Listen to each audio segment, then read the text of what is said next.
जगत के कल्याण की कामना करेंगे, वही स्थान हमारा होगा शिवा। भूखंड में वह कौन सा स्थान होगा विश्वनाथ जहां आप अवतरित होंगे? काशी ही वो परम पावन स्थान होगा जहां ज्योतिर्लिंग की स्थापना होगी और जहां समस्त प्राणियों के संपूर्ण पापों का नाश होगा। तो लीला आरंभ करें विश्वनाथ।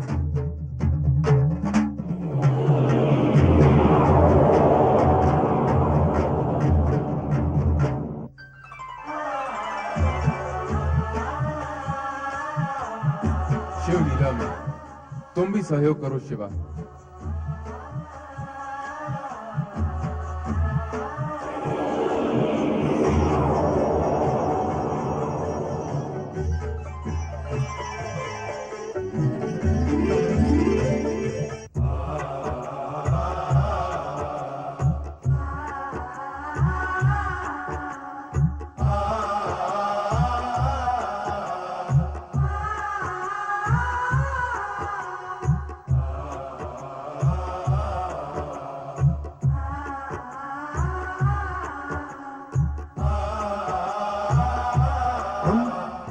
कौन है? हमें किसने उत्पन्न किया है? कहां से आए हैं हम? कहां जाएंगे हम? हमारा जन्मदाता कौन है? हमें तो ये भी ज्ञान नहीं।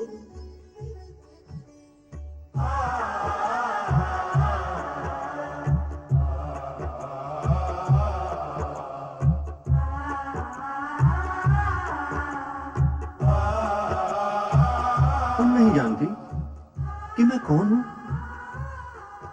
नहीं, मैं नहीं जानती कि तुम कौन हो, किंतु यदि तुम जानते हो तो बता दो कि मैं कौन हूं।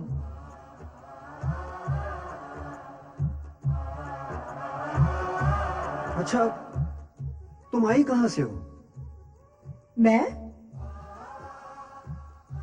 जहां से तुम आए हो। मैं कहां से आया हूं?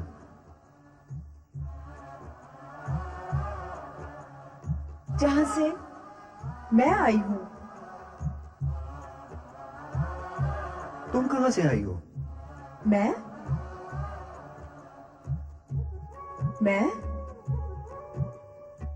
कहां से आई हूं? मैं कहां से आई हूं?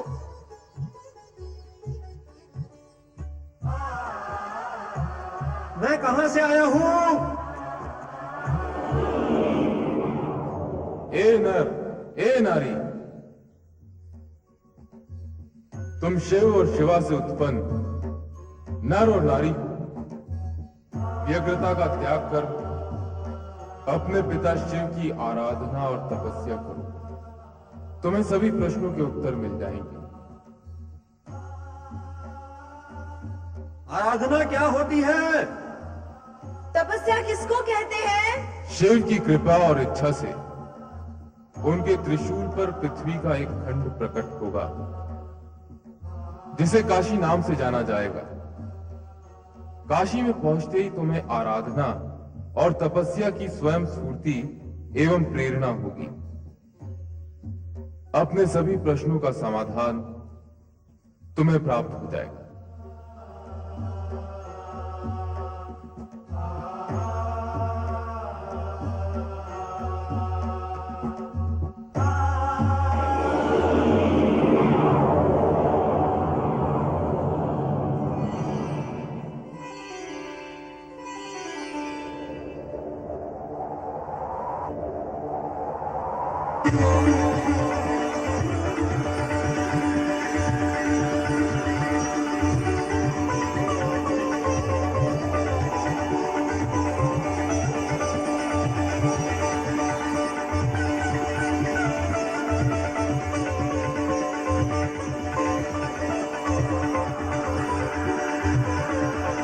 यही काशी है।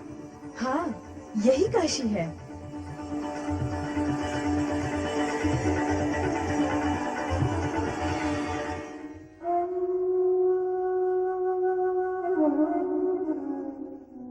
कितनी अद्भुत है ये काशी नगरी।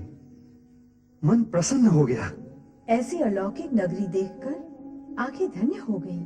मन में ऐसी प्रेरणा जागृत हो रही है कि हमें शिव आराधना करनी चाहिए। मेरी आत्मा भी इसकी इच्छुक है। नमः शिवाय। ओम नमः शिवाय।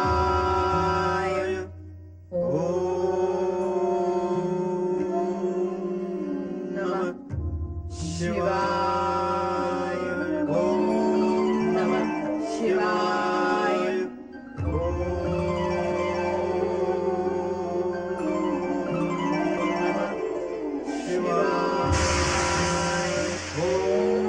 नमः शिवाय।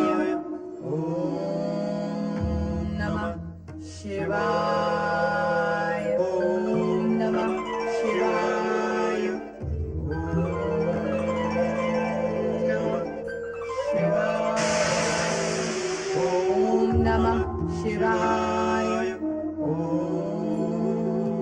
नमः शिवाय। नमः शिवाय। नमः शिवाय। नमः शिवाय।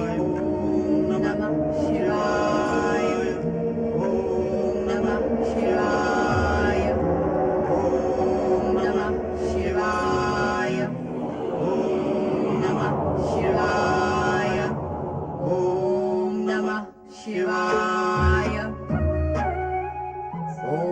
नमः शिवाय।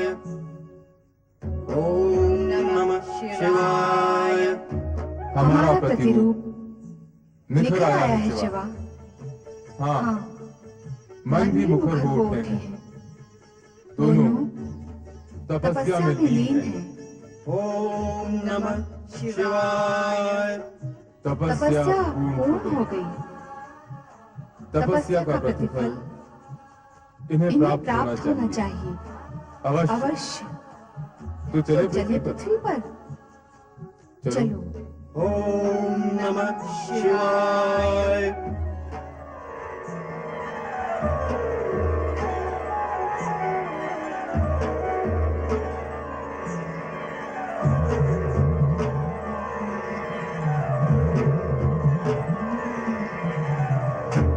ओम नमः शिवाय। आंखें खोलो। हमसे उत्पन्न पुरुष एवं प्रकृति, आंखें खोलो।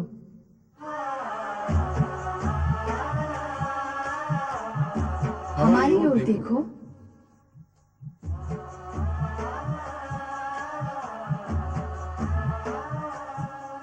हम तुम्हारी तपस्या से प्रसन्न हैं।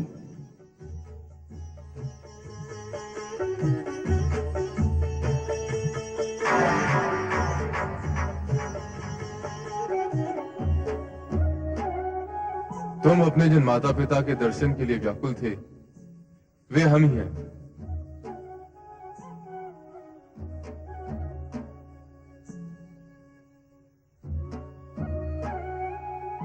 तुम जानना चाहते थे कि तुम्हारी उत्पत्ति कैसे हुई। वे हम ही हैं जिनके द्वारा तुम्हारी उत्पत्ति हुई है। मैं तुम्हारा पिता हूँ। मैं तुम्हारी माता हूँ। आपका नाम क्या है? मेरा नाम शिव है।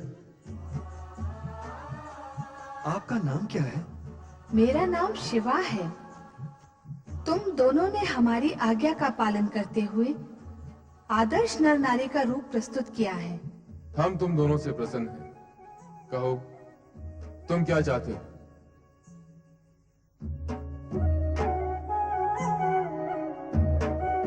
अपनी मनोकामना कहो, हम उसे पूर्ण करेंगे।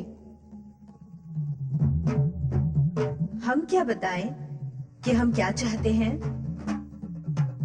हमारी मनोकामना क्या है, हमें ज्ञात नहीं है। हम आप ही से उत्पन्न हुए हैं।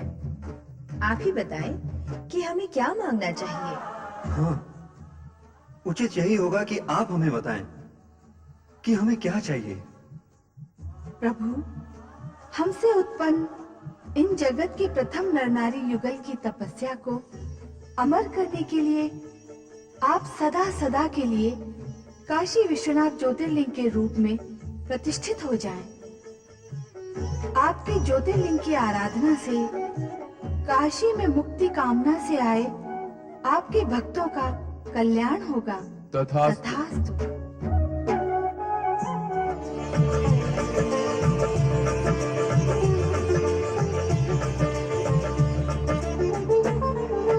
शिव के भक्त जनों ने पुकारा जब संकट पड़ने पर, शिव के भक्त जनों ने पुकारा जब संकट पड़ने पर, तब तब ज्योतिर्लिंग में पधारे अजर अमर शिव शंकर, अजर अमर शिव शंकर, अजर अमर शिव शंकर, अजर अमर शिव शंकर, अजर अमर शिव शंकर, अजर अमर शिव शंकर, अजर अमर शिव शंकर, अजर अमर शिव शंकर, अजर अमर शिव शंकर।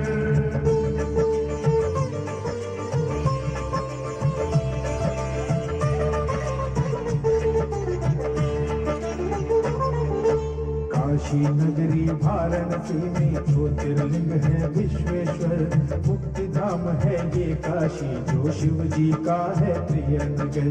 अभिमुक्तेश्वर लिंग है जिसकी स्वयं प्रभु ने स्थापना की, इस लिंग के हर शिव गण ने पाशुपत योग से पूजा की। यहीं पे प्रकृति और पुरुष ने शिव शक्ति का ध्यान किया, उनको अर्पित होके अर्जित यहीं पे मन का ध्यान किया। काशी के विश्वेश्वर लिंग की महिमा कहीं न जाए, इनके दर्शन करके मानव पाप से मुक्ति पाए।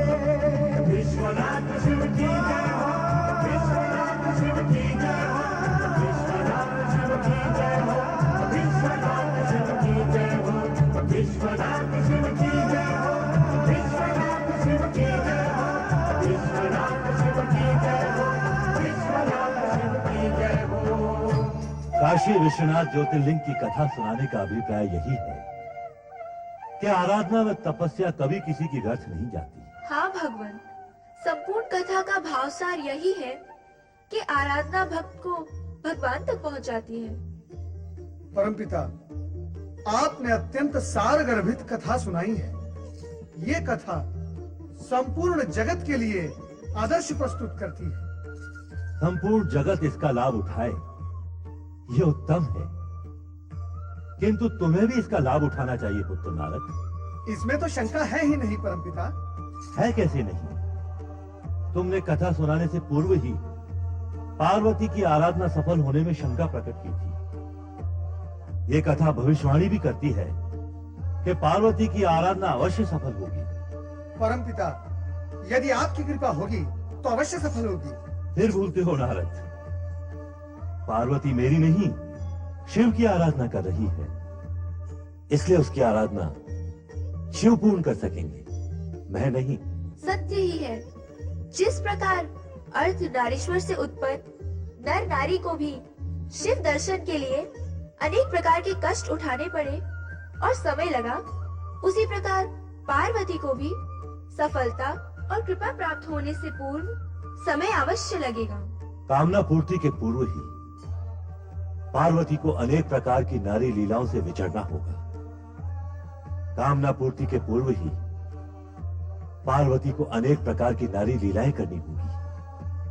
और पार्वती ही क्यों, उसके माता पिता और उसके भाई को भी उसका सहयोग करना होगा। पार्वती को अपने माता पिता और परिवार का ही विरोध सहन करना पड़ेगा, उसके पश्चात ही उसकी कामना की पूर्ति हो सकेगी। तात्पर्य ये कि आप सभी को शिव पार्वती के मिलन के विषय में किसी प्रकार की कोई शंका नहीं होनी चाहिए, क्योंकि शंका निराशा को जन्म देती है और निराशा पीड़ा, और पुरुषार्थ पीड़ा सहित होकर नहीं, पीड़ा रहित होकर किया जा सकता है। नारायण नारायण, आहा, अति सुंदर, अति उत्तम। ऐसा ब्रह्म वाक्य इससे पहले कभी नहीं सुना। सुना देवराज, पुरुषार्थ पीड़ा रहित होकर किया जाता है, पीड़ा सहित नहीं। हाँ देव ऋषि, सुना। मात्र सुनने से कार्य नहीं होगा देवराज, इसे गुणना भी होगा। और अभी वो समय नहीं आया कि गुणने की सामर्थ्य समाप्त हो जाए। तो क्या ऐसा समय आएगा परमपिता? हाँ नारद, कलयुग में ऐसा ही होगा। ब्रह्म वाक्य सुनने वाले तो बहुत मिलेंगे, लेकिन गुणने वाले नहीं।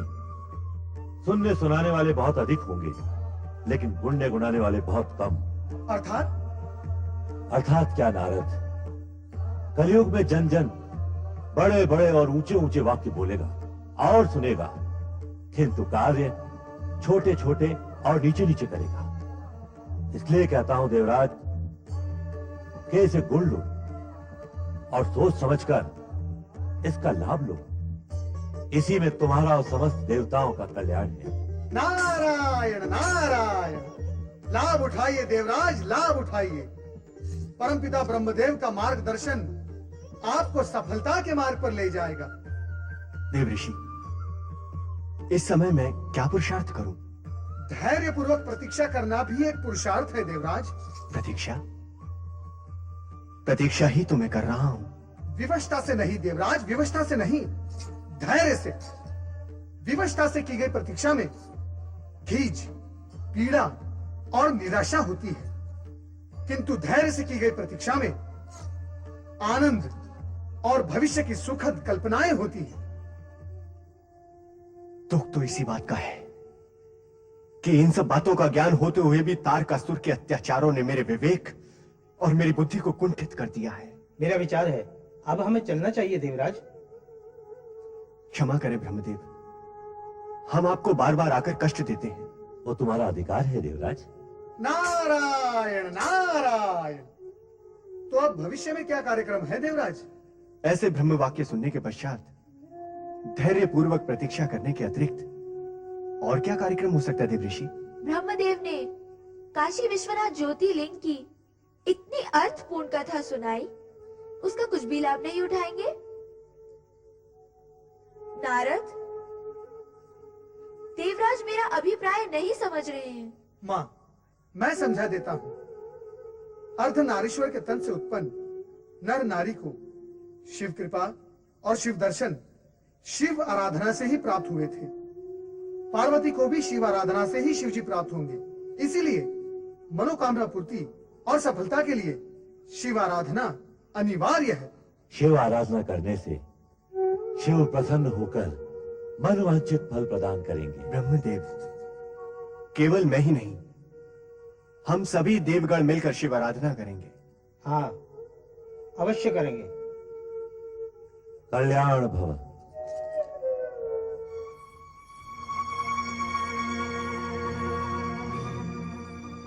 कहाँ जाने की तैयारी हो रही है? आप जानते हैं भैया कि हम कहाँ जा रहे हैं? जानता हूँ, लेकिन तुम्हारे मुंह से सुनना चाहता हूँ। तो सुनो, मैं अपनी सखियों के साथ शिव आराधना के लिए हिमगिरी शिखर पर जा रही हूँ। मैं तुम्हें वहाँ नहीं जाने दूंगा। क्यों? तुम जानती हो। जानती हूँ, पर आपके मुख से सुनना चाहती हूँ। तो सुनो, हमें अपमानित करने वाले उस हठधर्मी शिव की आराधना करने से रोकते हुए भी हमने तुम्हें नहीं रोका, तुम्हारे पति स्नेह के कारण। किंतु अब तुम्हारी पूजा आराधना को स्वीकार ना करके वो तुम्हारी भी उपेक्षा कर रहा है। ये असहनीय है। इस प्रकार वो तुम्हारी ही नहीं बल्कि हमारी और हमारे राज परिवार की भी उपेक्षा कर रहा है। भैया, सम्मान पाने की इच्छा रखने वालों को सम्मान देने की इच्छा भी रखनी चाहिए। मैंने किसका अपमान किया है? अपनी भाषा से पूछिए, वो बताएगी कि सम्मानीय के प्रति आदर सूचक शब्दों का प्रयोग ना करना अपमान जैसा ही है।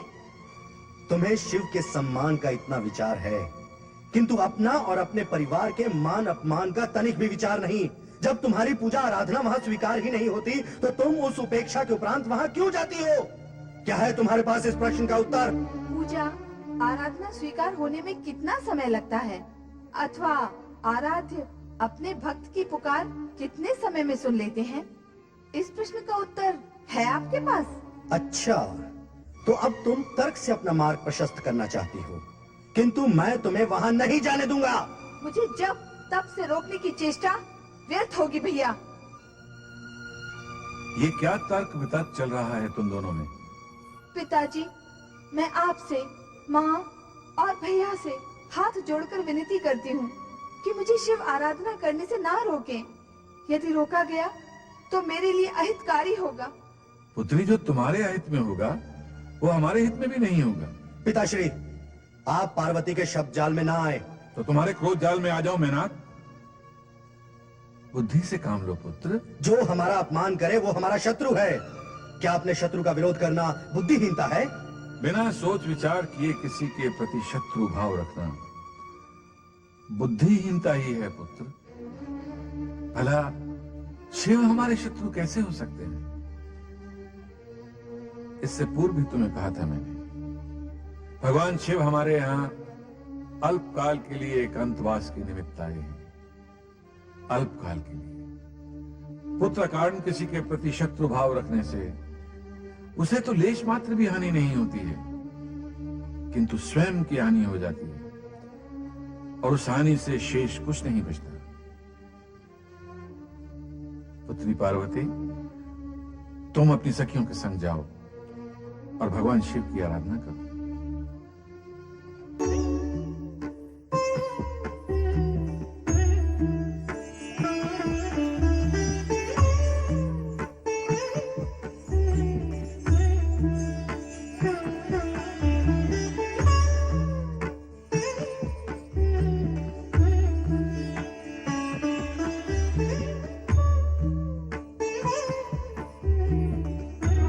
क्या देख रहे हैं देवराज? मेघदेव, मैं देख रहा हूं कि हिमालय राजपुत्री पार्वती कितनी श्रद्धा और कितने समर्पण भाव से शिव आराधना में संलग्न है। ब्रह्मदेव के आदेशानुसार स्वयं अपनी लक्ष्य पूर्ति हेतु हमें भी शिव आराधना करनी चाहिए देवराज। हाँ, अवश्य करनी चाहिए। जय हो देवराज इंद्र की जय हो। कामदेव, कामदेव, तुम यहां? जय सुनकर मैं तो चौंक ही पड़ा था कि पराजित इंद्र की जय बोलने वाला कौन आ गया। क्षमा करें देवराज, परंतु जय विजय की स्थिति सदा एक सी तो रहती नहीं। कभी ये इस पर तो कभी वो उस पर। विधाता ही जानता है कामदेव कि ये जय और पराजय का क्रम कब समाप्त होगा। आप मुझे आज्ञा करें देवराज, मैं आपकी क्या सेवा कर सकता हूं? मेरी सेवा करने के लिए तुम्हारा ये पूछा गया प्रश्न ही मेरे लिए बहुत बड़ी सेवा है कामदेव। नहीं देवराज, मैं शब्द सेवक नहीं हूं, कार्य सेवा का इच्छुक हूं।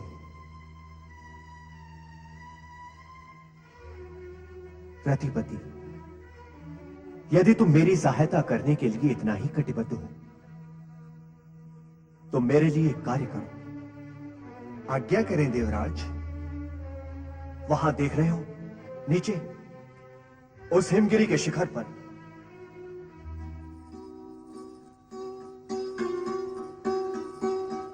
हाँ, कोई कन्या किसी योगी के समीप खड़ी होकर पूजा अर्चना कर रही है। कामदेव, वो कन्या हिमालय राज की पुत्री पार्वती है और वो योगी कोई और नहीं, स्वयं कैलाशपति देवाधिदेव शिव शंकर है।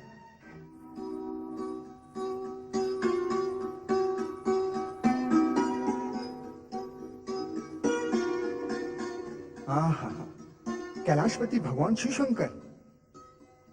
ओम नमः शिवाय। शिव पर बड़ी आस्था है तुम्हारी।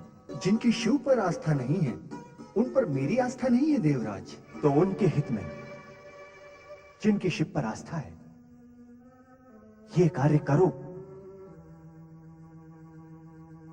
पार्वती की निष्ठापूर्वक पूजा का ध्यान में लीन शिव शंकर कोई उत्तर नहीं दे रहे। यदि शिव केवल एक बार पार्वती की ओर अनुराग भाव से देख ले तो पार्वती की आराधना और विधाता का उद्देश्य पूर्ण हो जाएगा। विधाता का उद्देश्य? हाँ कामदेव, शिव के प्रसन्न होने पर ही उनका विवाह पार्वती से संभव होगा।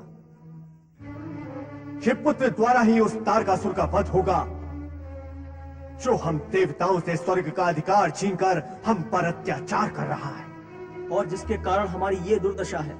मेरे द्वारा शिव जी के मन में अनुराग उत्पन्न करने से यदि आपकी स्थिति में सुधार संभव है, पुनः स्वर्ग का राज्य प्राप्त होना संभव है, तो मैं सहर्ष इस कार्य को करूंगा देवराज। कामदेव, यदि ये कार्य आपके द्वारा संपूर्ण हो जाएगा तो समस्त देवगण आपका आभारी रहेगा। यदि ऐसा है तो मैं रति को साथ लेकर इसी समय हिमगिरी शिखर पर जाकर इस शुभ कार्य को संपन्न कर डालता हूं। मेरी मंगल कामनाएं तुम्हारे साथ है कामदेव।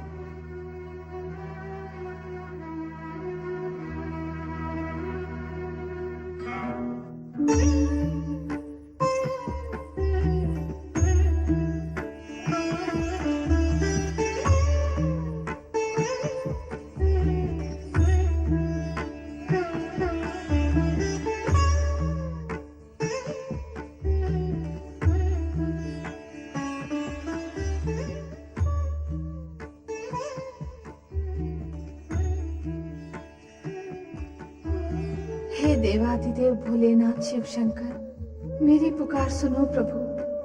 आपका ध्यान और आपकी समाधि का निमित्त लोक कल्याण है और आराधना द्वारा आपको प्राप्त कर आपकी संगनी बनने का निमित्त भी लोक हित ही है।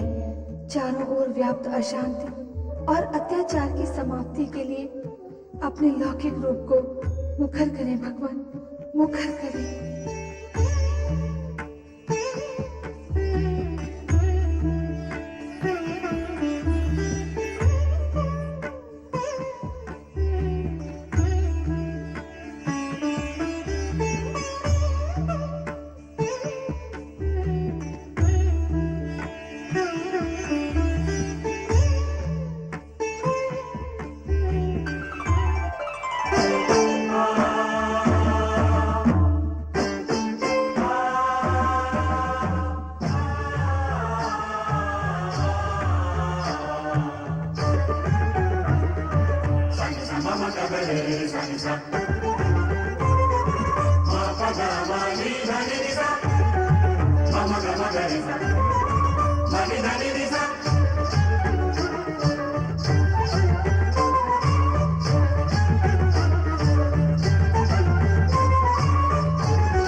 ये बड़वानल अग्नि तो जगत का सर्वनाश कर देगी।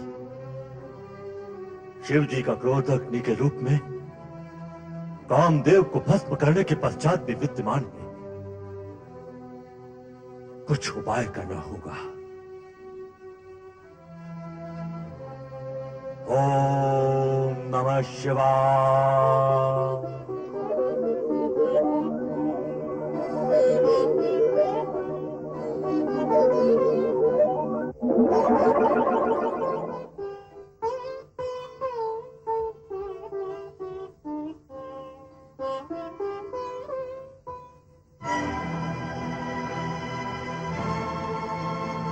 समुद्रदेव आगच्छ, समुद्रदेव आगच्छ, समुद्रदेव आगच्छ। परमदेव, परमपिता, समुद्रदेव आगच्छ, समुद्रदेव आगच्छ, समुद्रदेव आगच्छ, समुद्रदेव, समुद्रदेव आगच्छ।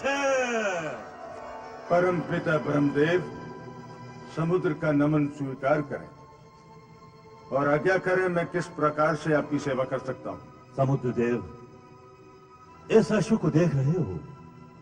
इसके शरीर से अग्नि प्रकट हो रही है।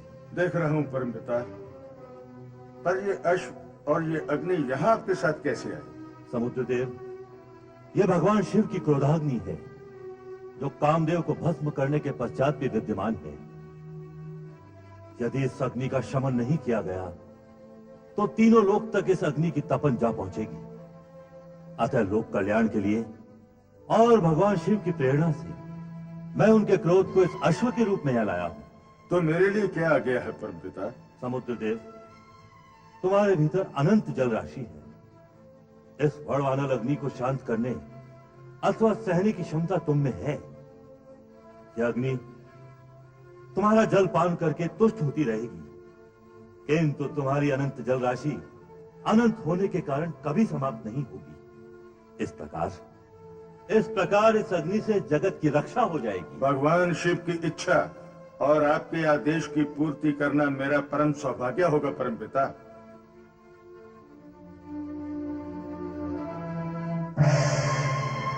हे अश्व, पधारो।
शिव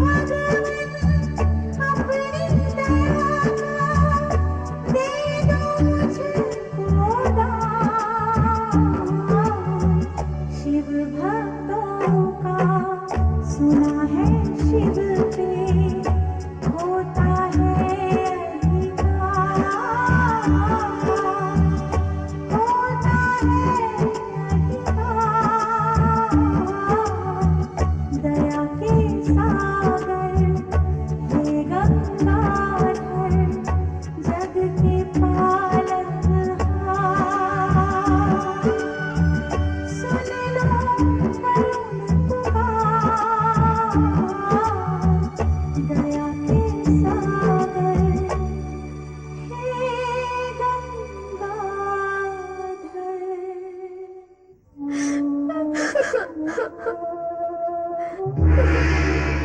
रति, शांत हो जाओ, विलाप न करो।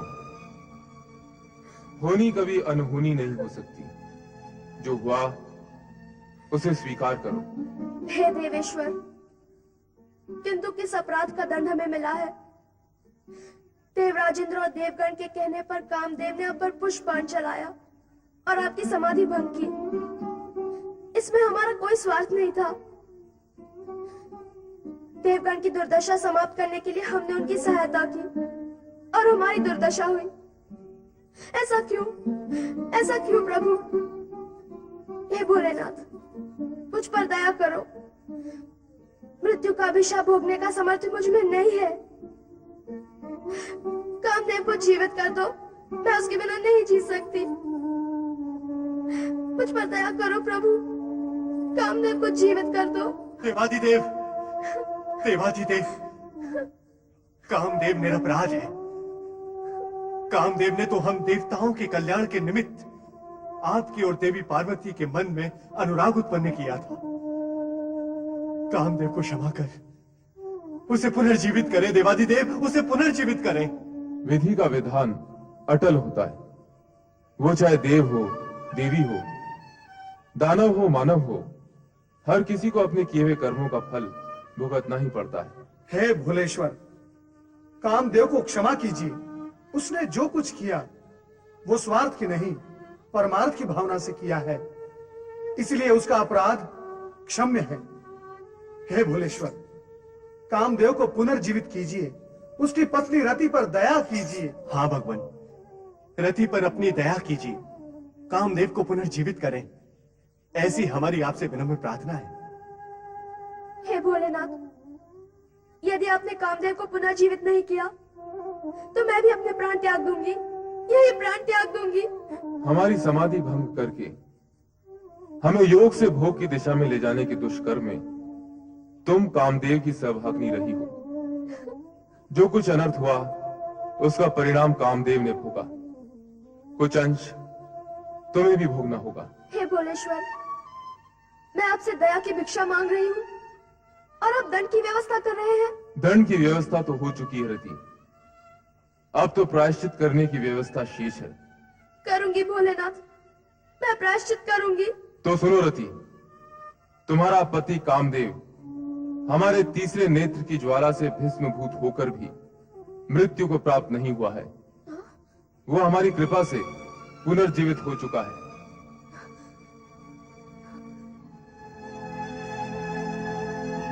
वो लौकिक नेत्रों से दिखाई नहीं देगा। वो जीवित होते हुए भी अंग रूप में देखा नहीं जा सकेगा। वो अनंग हो चुका है। मनमत, अब वो सशरीरी नहीं, अशरीरी हो चुका है। अब वो अनंग और मनोज के नाम से जाना जाएगा। क्या होगा अशरीरी पति को प्राप्त करके भगवान? प्रायश्चित होगा रति। मैं प्रायश्चित करूंगी, परंतु इसे इतना कठोर न बनाइए। प्रायश्चित की व्यवस्था दुष्कर्म करने वाले की इच्छा से नहीं होती रति। जिसके प्रति दुष्कर्म हुआ है उसकी इच्छा के अनुसार होती है। मैं आपके इच्छा अनुसार ही कर्म करूंगी भगवान, किंतु मैं ये भी जानती हूँ कि आप सर्वशक्तिमान हैं, पूर्ण समर्थ हैं। यदि आप कृपा और करुणा करके मेरा और मेरे पति का अपराध क्षमा कर दें, तो मुझे मेरा पति पूर्ण शरीर रूप में प्राप्त हो जाएगा। अवश्य हो जाएगा, किंतु अभी नहीं। फिर कब प्रभु? तुम्हें द्वापर युग तक प्रतीक्षा करनी होगी। द्वापर युग तक? हाँ, द्वापर में कामदेव भगवान श्री कृष्ण के पुत्र प्रद्युम्न के रूप में जन्म लेगा और वो तुम्हें पति रूप में प्राप्त होगा।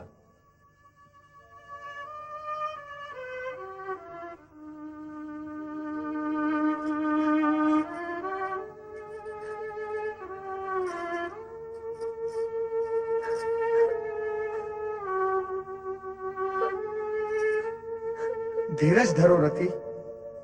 भगवान शिव ने जो कुछ तुम्हें कहा है सत्य अवश्य होगा। द्वापर में तुम्हें कामदेव पुनः प्राप्त होंगे। नारायण नारायण। रति,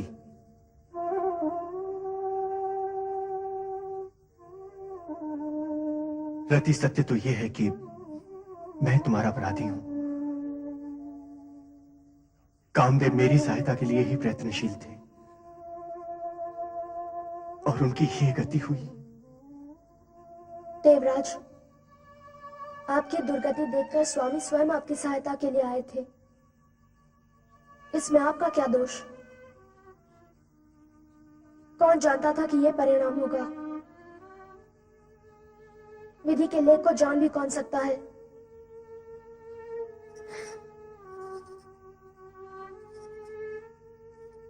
अब तो मेरा केवल एक ही सहारा है, प्रिय काम की ये भस्म।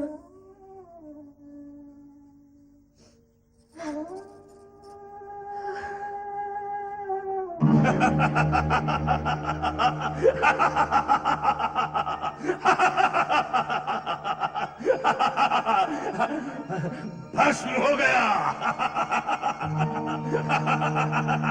और क्या होना था? यही होना था।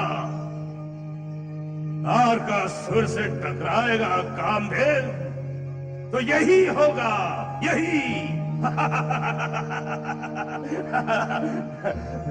तू समझता था कि अपने पुष्पबाण से तू शिव विवाह का चक्र चलाएगा, शिव पुत्र उत्पन्न होगा जो मेरा वध करेगा और मैं मारा जाऊंगा।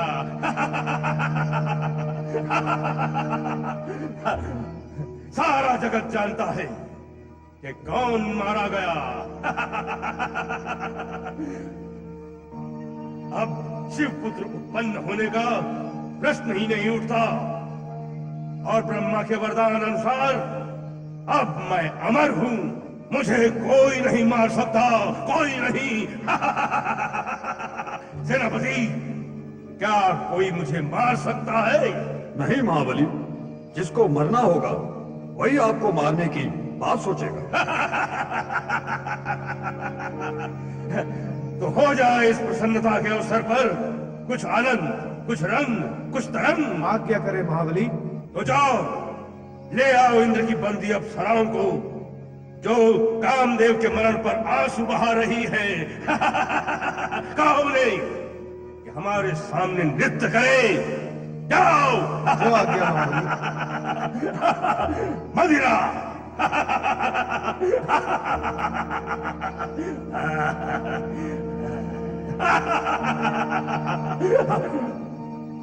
कामदेव के भस्म होने से तारकासुर स्वयं को निष्कंटक हुआ मानकर प्रसन्नता से मदिरा व नृत्य में डूब गया। वो इस अमिट सत्य को भूल ही गया कि पक्ष में एक घटना के घटित होने से विधि का घटना चक्र कभी रुकता नहीं। कामदेव के भस्मीभूत होने से पार्वती की साधना और उसके दृढ़ निश्चय में तनिक भी अंतर नहीं पड़ा।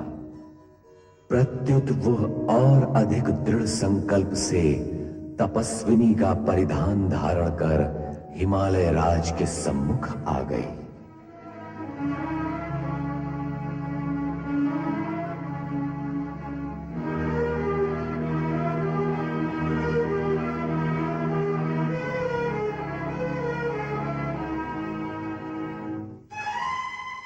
पुत्री पार्वती और तपस्विनी के वेश में? हाँ पिताश्री, आपकी ये पुत्री तपस्या करना चाहती है। पुत्री, मुझसे ना तो तुम्हारा ये वेश देखा जा रहा है और ना तुम्हारी इच्छा सुनी जा रही है। यदि पिता होकर आप मेरे मन की बात नहीं सुनेंगे तो फिर कौन सुनेगा? मुझे तपस्या की आज्ञा दे पिताश्री। कामदेव के भस्म होने के पश्चात अब शिव आराधना का क्या अर्थ है पुत्री? सब व्यर्थ होगा। मेरी बात मानो, मैं तुम्हारे लिए किसी योग्य वर को खोजकर तुम्हारा उससे विवाह कर दूंगा। नहीं पिताश्री नहीं, ऐसे कठोर कठोर शब्द सुनना भी मेरे लिए अब कर्म है। मैं जन्म जन्मांतर के लिए सदाशिव को पति के रूप में स्वीकार कर चुकी हूँ। अब अन्य किसी की कल्पना करना अथवा नाम सुनना मेरी धर्म और चरित्र के विरुद्ध है, विरुद्ध है। पार्वती, अपनी वाणी पर संयम रख और साथ ही अपने माता पिता की मर्यादा का ध्यान भी रख। तेरे शब्द और तेरी वाणी सब कुछ तेरी आयु से आगे आगे भाग रहे हैं। मैंने क्या किया है माँ? अब तक तो विशेष कुछ नहीं किया है, पर आगे जो कुछ तू करने का विचार कर रही है, क्या वो उचित है? तू राजकुमारी है। राजमहल में राजपाट के मध्य तेरा पालन पोषण हुआ है। शिव के निमित्त शिव आराधना और तपस्या करने की अनुमति मैं तुझे सर्वथा नहीं दे सकती। मैं तेरे कोमल तन को तपस्या की अग्नि में तुझे कभी नहीं झोंकने दूंगी, कभी नहीं झोंकने दूंगी। और फिर एक राजकुमारी का किसी योगी के साथ इस प्रकार का रागात्मक संबंध, क्या ये राज परिवार के लिए शोभा की बात है? इसमें अशोभनीय क्या है? है। कोमल राजकुमारी का कठोर योगी से अनुराग आज तक देखा सुना नहीं गया। जो आज तक नहीं हुआ वो अब भविष्य में होगा तो अनुचित होगा, ऐसा किस ऋषि अथवा मुनि ने कहा है? तुम तर्क बहुत करने लगी हो पार्वती। अपने उचित पक्ष को प्रमाणित करने का प्रयत्न तर्क नहीं होता। मैनाक, तुम और तुम्हारी मां दोनों शांत हो जाओ। हठ, क्रोध और उत्तेजना से हम किसी निर्णय पर नहीं पहुंच सकेंगे। मैंने निर्णय लिया है कि पार्वती को तपस्या की अनुमति दे देनी चाहिए। पिताश्री, पिताश्री, आपने ये निर्णय सोच विचार कर किया है? क्या तुमने ये प्रश्न मुझसे सोच विचार कर किया है? आप तो मेरे किसी विचार से सहमत हैं ही नहीं।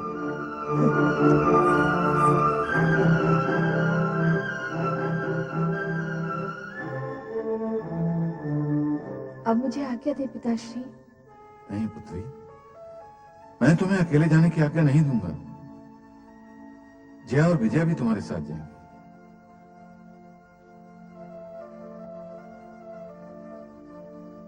अब मुझे आज्ञा दे माँ। पार्वती, मेरी पुत्री, मेरी पुत्री।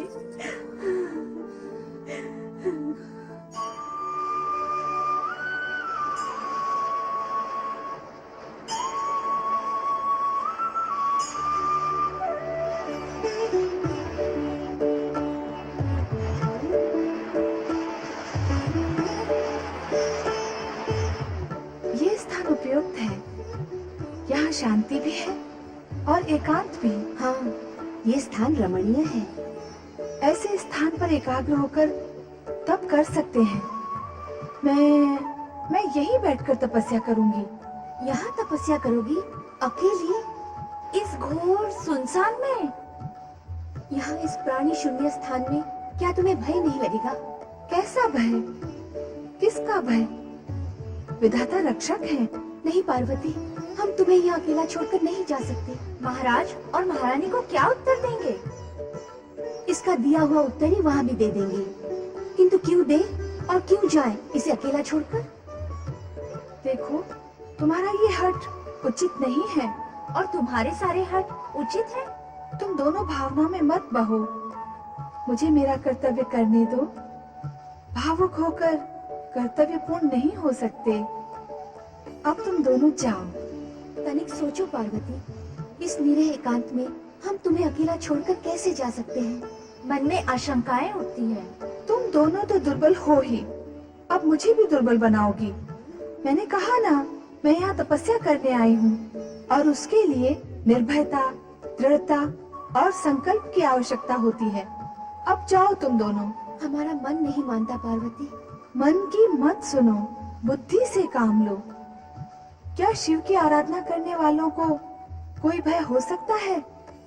शिव मेरे साथ हैं, तुम निश्चिंत होकर जाओ। ओम नमः शिवाय।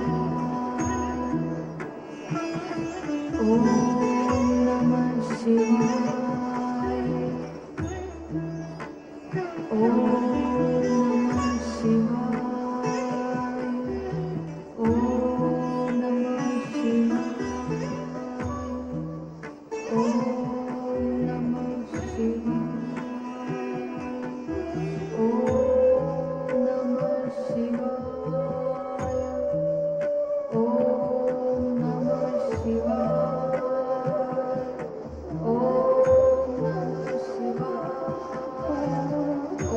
ओम नमः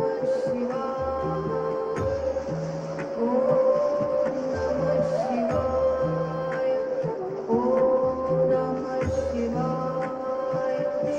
ओम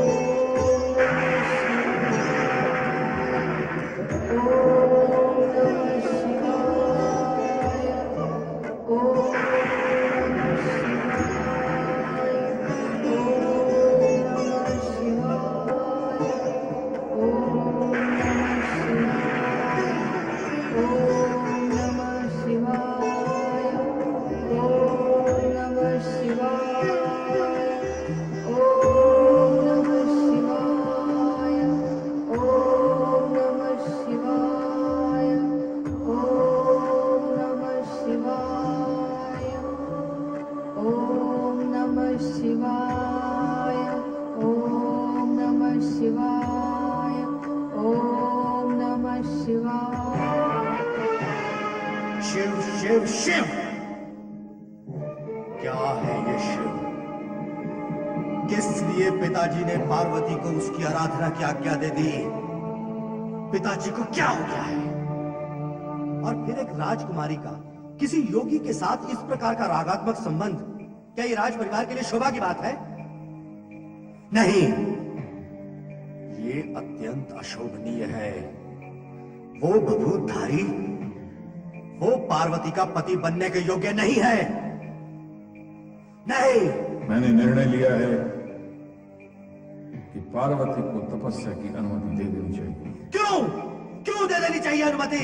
क्या तुमने ये प्रश्न मुझसे सोच विचार कर किया है? तो फिर कैसे प्रश्न पूछते हैं? पिताश्री, आपको मेरे प्रश्नों का उत्तर देना ही होगा। बताइए, कौन है ये शिव? कितनी बड़ी विभूति है ये शिव, जिसके लिए हमारी बहन पार्वती को कठोर तपस्या का कष्ट उठाना पड़ रहा है? मुझे बताओ तो, सत्य क्या है? तथ्य क्या है? कौन है ये शिव? ये शिव, ये शिव, ये शिव, ये शिव।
मैनाक, मैनाक, कौन हो तुम? वही जिसे तुम खोज रहे हो, जिसके लिए तुम विकल हो। नहीं नहीं, मैं विकल नहीं हूं। मुझे क्या आवश्यकता है तुम्हें खोजने की? आवश्यकता है। कहा ना नहीं है। स्वयं अपने साथ छल मत करो। कैसे हठधर्मी हो तुम? और तुम हो कौन? वही जिसे तुम्हारे भीतर रहना था, किंतु बाहर रहना पड़ रहा है। शब्द जाल में मुझे मत उलझाओ और अपना परिचय दो। मैं तो तुमसे भली भांति परिचित हूं, तुम भी मुझे जान लो। मैं शिव तत्व हूं। तो तुम परिचित हो मुझसे? बताओ मैं कौन हूं? तुम अज्ञान हो। शिव तत्व, जब जानते हो कि मैं अज्ञान हूं तो फिर दूर रहो। क्या तुम्हें मुझसे भय नहीं लगता?